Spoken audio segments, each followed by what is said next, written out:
The next topic is America. Who wants to come in with that? And? Well, their president is an idiot.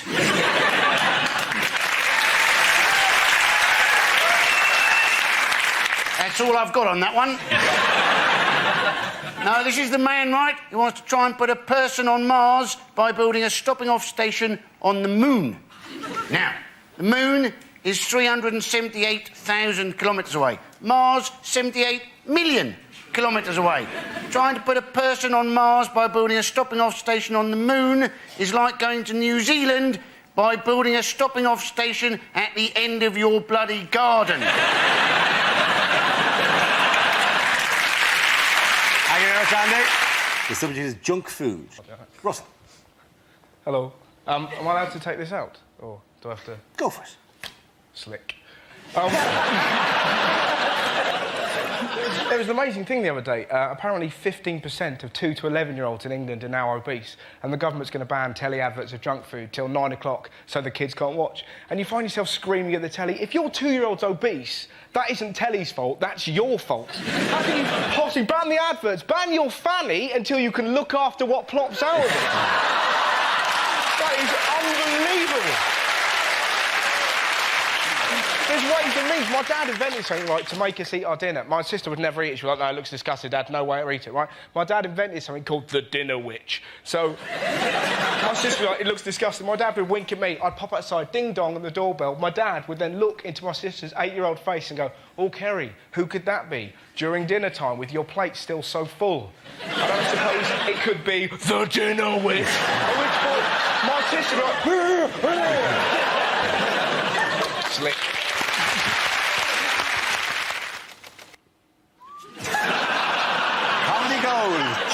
Charles Clark, away you go. Exactly what I was hoping to get.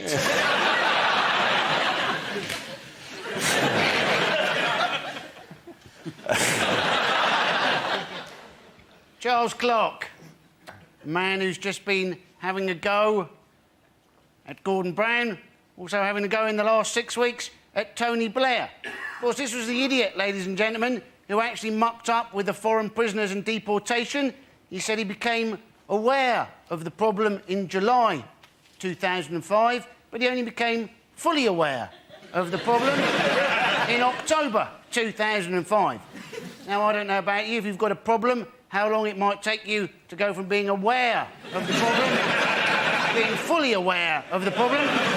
If it took you more than a day, you're probably quite disappointed. If it took you 4 months, you'd have thought he might have resigned straight away. Maybe that's why he's been having a go at Gordon Brown and Tony Blair over the last few weeks. He's only just become fully aware that he's been given the bloody sack.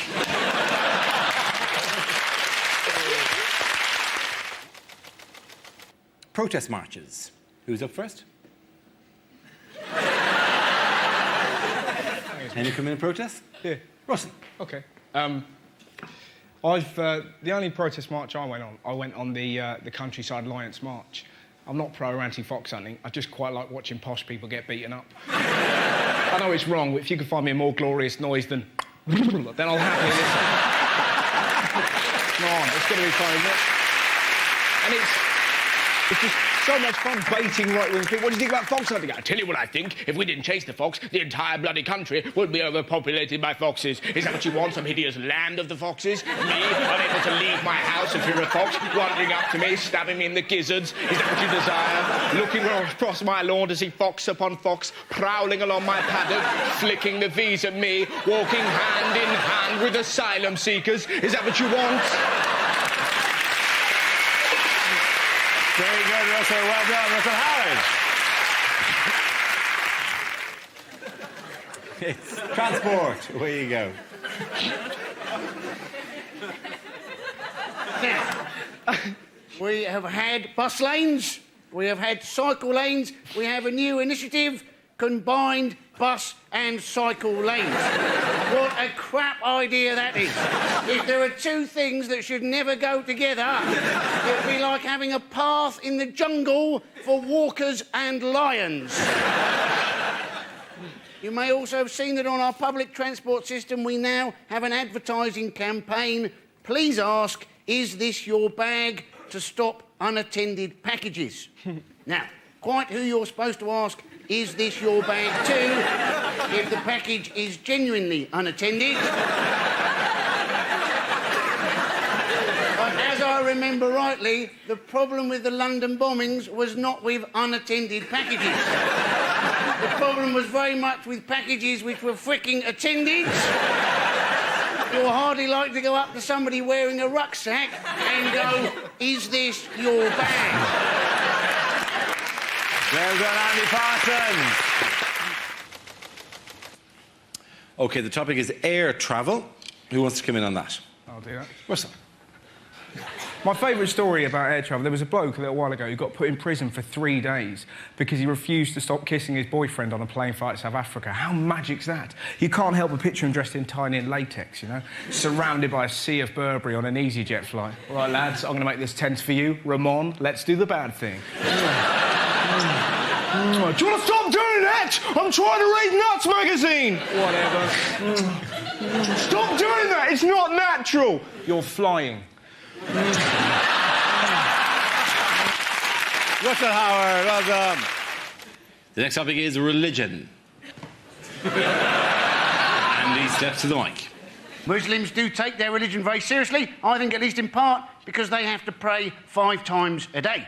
Anything you've got to do 5 times a day, you tend to take pretty seriously. We are all supposed to eat 5 fruit and veg every day. Now, we struggle to do that, don't we? Now imagine you had to eat those 5 fruit and veg at set times every day when some bloke up a tower started wailing fruit and veg at you.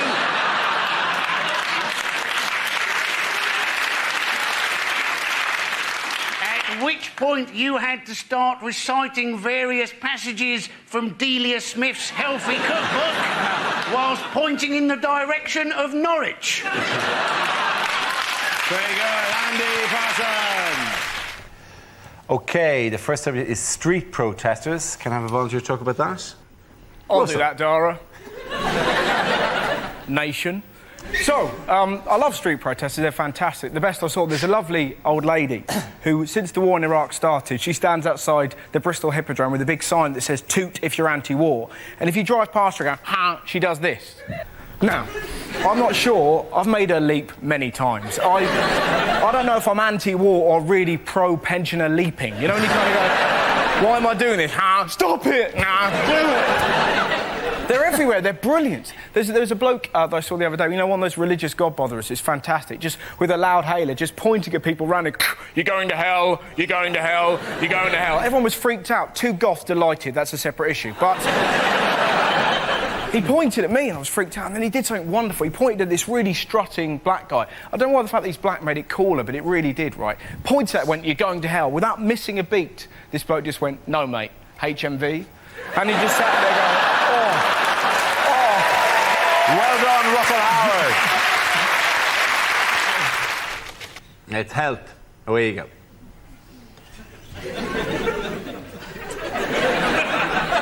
Now, once again, they've been having a go this week, haven't they, about skinny models, saying that they give us a bad body image.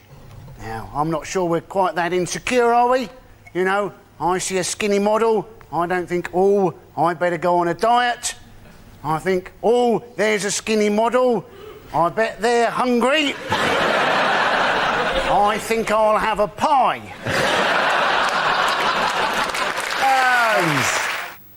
And it's childhood.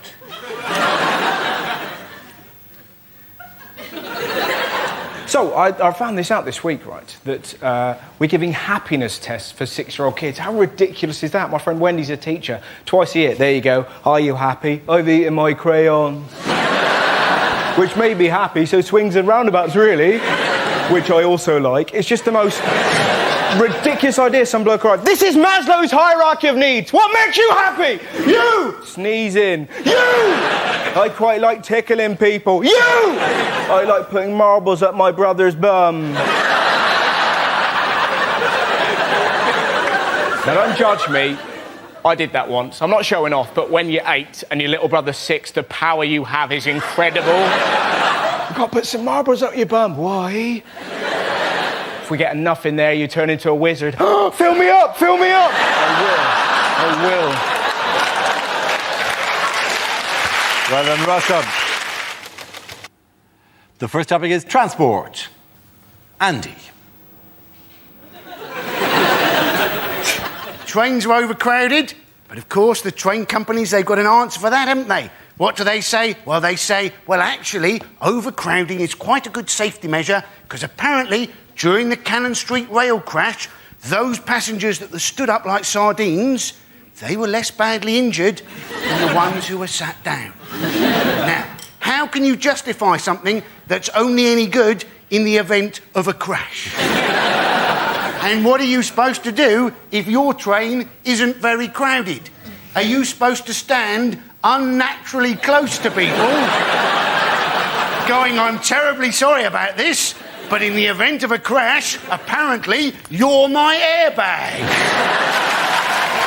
Well done, Andy Parsons. The next topic is education. Who wants to come in on that? Russell.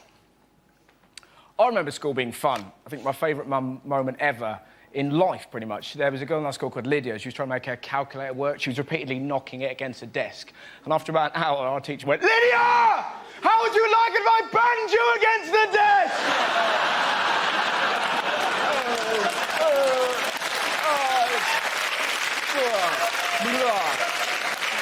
It's the greatest day of school.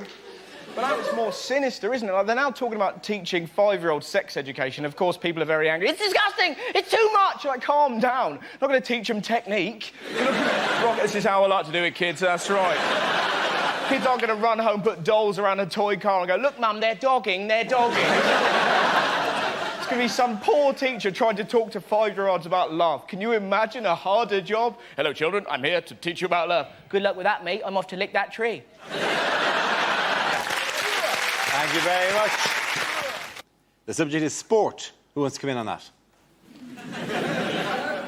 So, Freddie Flintoff, how drunk would he have been on Monday night?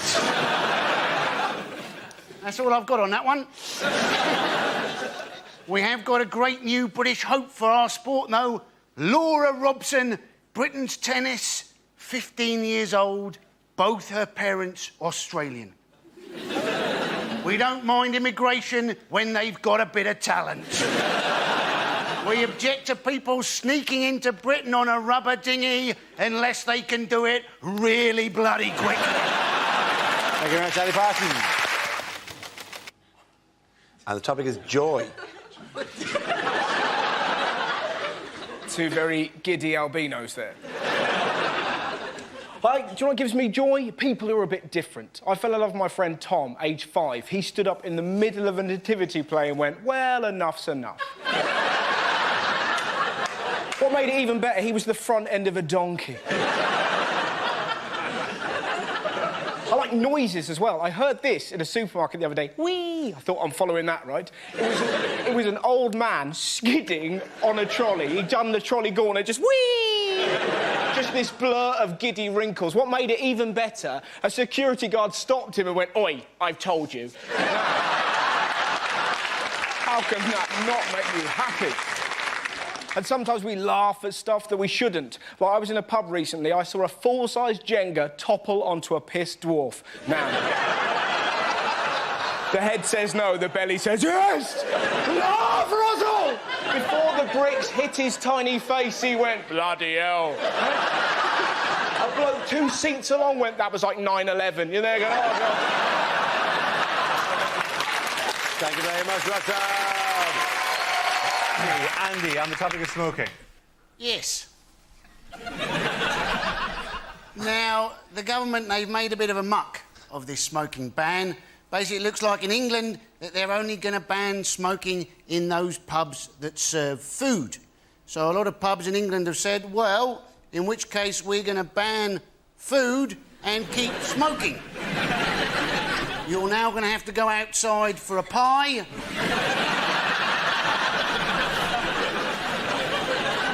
You're going to have occasional eaters nipping outside, trying to scrounge a spare lasagna. course, people are desperately trying to find up different ways of giving up smoking. You know, various things like acupuncture, of course, where people stick needles into people to make people feel better. As opposed, of course, to voodoo, where people stick needles into things that look like people, make people feel worse. Now, I was wondering, right, if you had a pair of identical twins and one of them had acupuncture, is the other one in a bit of trouble? And it's etiquette. I'm quite a socially awkward bloke. Oh, thanks for laughing at just that. I saw a girl on a train recently and she was eating a yoghurt, and for some reason my brain thought it would be a good idea to go, you know, that's very good for thrush. She'd suddenly go, oh, sit down, stranger. I can't help it, I drift in... Like, I was at a museum the other day. Everyone said, don't take photos, and I was taking a photo. A 9-year-old girl arrives, goes, what you doing? I'm taking a photo. She ran off, I'm off to tell the man. Now, the last thing you want to be doing is chasing a 9-year-old girl across a museum going, don't tell the man, don't tell the man. Added to the fact that when you catch her, you've got to go, I'll delete the photo. That doesn't look good. Thank you very much. What's up? I would like to tell you, ladies and gentlemen, right, I don't wear any clothes in bed. That's all I've got on that one. Oh, the reason, of course, right, if anybody breaks in, I figure I'm a little more scary in the altogether than I would be if I was wearing my paisley pyjamas. Obviously, I'd be even scarier wearing a gimp mask. Going, I'm so glad you've broken in. I've been looking forward to this moment for many years. The subject is young people. Russell. Funky young people. You know, it's depressing being hit. I saw this the other day, it nearly killed me. There's a kid who was about 8 years old in a cafe with his mum. He went, here, Mum, doesn't matter how many of these you eat. He was eating a fun-sized Mars bar. Doesn't matter how many of these you eat, it never leads to fun. How depressing is that? It's not a happy meal. Life is suffering, Russell. Life is suffering. It shouldn't be like that when you're 8. When you're 8, you should be excited about the world. Can you remember the first time you saw a rainbow? Can you remember the giddy delirium in your mind? You're like, Dad, there's colours in the sky. I like the sky. I like colours. The two are combined. My mind is literally blown. I need answers, big man. I need answers. Well, that sun is called a rainbow. Oh, my God, it has a name. It has a name. This day can get no better. There's a pot of gold at the end of it. And it's guarded by a tiny leprechaun. Pull over, Dad. Pull over right now. Has anyone ever chased a rainbow? I did. You never forget it. I bet you didn't do this. Me and my little brother took a knife just in case the leprechaun acted up, right? Thank you very much. Russell. The subject is drugs. Who wants to come in on that? Andy. So, drugs. The Home Office have in fact clarified apparently how many spliffs you can have on your person before you might be regarded as a dealer. Apparently the answer is 500.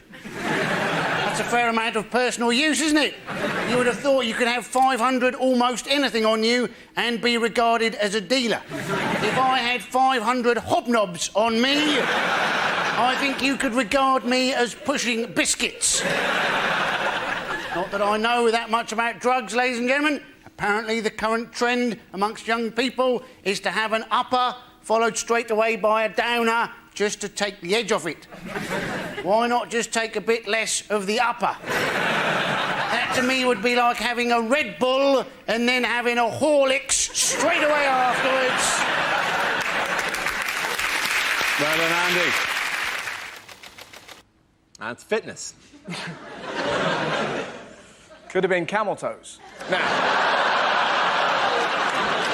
I was in the gym the other day. I was in a locker room, and a 5-year-old boy ran in and jumped into a locker. Now, sometimes you know you're just going to have an incident, right? You could hear him in there giggling, and you knew what he was going to do. He was going to jump out and scare his mates, because his mates appeared seconds later, like, where's Stephen gone? Where's he was there a minute ago. This is most irregular. And he waited, not for his mates, but for 3 huge naked men. It was fantastic. They were kind of walking past, and this little kid leapt at those men like a cat with rabies. It was incredible, right? Just from nowhere, the noise they made, I've never heard a noise like it. They sounded like a tugboat getting molested.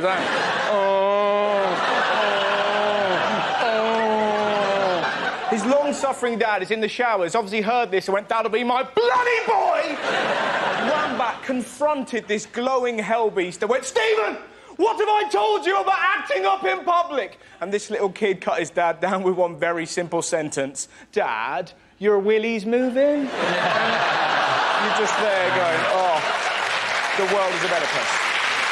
Thank you very much, Russell. It's education. I am a little disappointed. I was hoping to get England as a topic. But yes, education. You may have seen that, in fact, our kids are now going to get taught atheism in the classroom. You would have thought that should be a fairly short lesson, wouldn't you? Hello, come in. There is no God. Same time next week.